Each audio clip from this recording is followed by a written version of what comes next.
Service in Paducah has issued a tornado warning for northeastern Hardin County, Illinois, north central Crittenden County, Kentucky, southern Union County in northwestern Kentucky, northwestern Webster County in northwestern Kentucky until 5:30 p.m.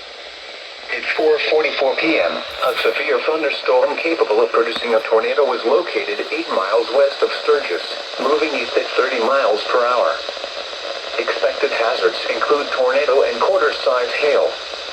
This is a radar-indicated threat. The following impacts are expected. Flying debris will be dangerous to those caught without shelter.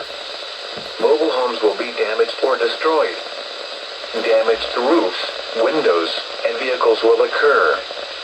Tree damage is likely. This dangerous storm will be near Sturgis around 4:50 p.m.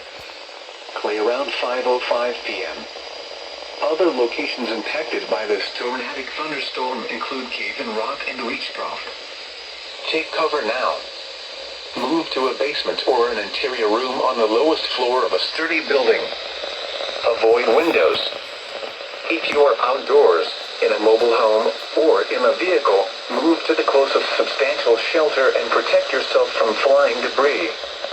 Repeating, a tornado warning has been issued until 5:30 p.m. for the following county: Hardin, Illinois, and the following counties in Kentucky, Crittenden, Union, and Webster.